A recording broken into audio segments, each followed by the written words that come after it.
नमस्कार मंडळी, एका कढईमध्ये अर्धी वाटी हरभऱ्याची डाळ घेतलेली आहे. व्यवस्थित स्वच्छ करून घ्यायची, छान अशी भाजून साईडला काढून ठेवली. अर्धी वाटी उडदाची डाळ घेतलेली आहे, दोन्ही एकाच वाटीनं मोजून घ्यायचं आहे आणि ती सुद्धा भाजून छान अशी बाजूला काढली. 2 चमचे धने आणि त्यामध्ये 2 चमचे जिरे टाकून घ्यायचे आहेत. म्हणजे व्यवस्थित असे भाजून घ्यायचं, अगदी खरपूस असं. त्यानंतर इथं तीळ सुद्धा 2 चमचे यामध्येच टाकून घ्यायचं आणि व्यवस्थित असं भाजून घ्यायचं. ते साईडला काढून ठेवलं. अर्धी वाटी इथं खोबरं घेतलेलं आहे खिसलेलं आणि ते सुद्धा खरपूस असं भाजून घेतलं आणि बाजूला काढून थंड होऊ द्यायच्या ह्या सगळ्या जिन्सात. त्यामध्येच एक 10 ते 15 मेथी दाणे सुद्धा टाकून घ्यायचं आणि त्यानंतर सुक्या मिरच्या आहेत. आता या ठिकाणी मी मिरची वापरलेली आहे, तुम्ही डायरेक्ट कश्मीरी पावडर 2 चमचे वापरले तरी पण चालेल. त्यानंतर अर्धी वाटी इथं कढीपत्ता व्यवस्थित स्वच्छ धुवून घेतलेला, थोडंसं तेल टाकून खळखळ आवाज येईपर्यंत व्यवस्थित परतवून घ्यायचा आणि थोडं चिंच घेतलेले आहे, हे सुद्धा कढईमध्ये थोडी गरम करायचे म्हणजे पटकन वाटली जाते. मिक्सरच्या भांड्यामध्ये ज्या थंड झालेल्या जिन्स आहेत, डाळी वगैरे ते काढून घेतली. मिरची सुद्धा यामध्ये टाकून घ्यायची आणि जाडसर अशी याची पूड करून घ्यायची आहे.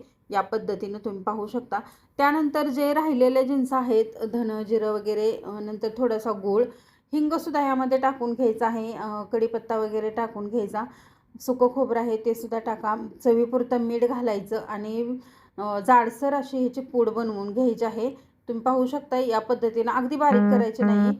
तर अशी आपली ही पुडाची चटणी तयार झालेली आहे. नक्की एकदा तुम्ही ट्राय करा. भाताबरोबर किंवा वरणाबरोबर नक्की तुम्ही ही खाऊ शकता. धन्यवाद.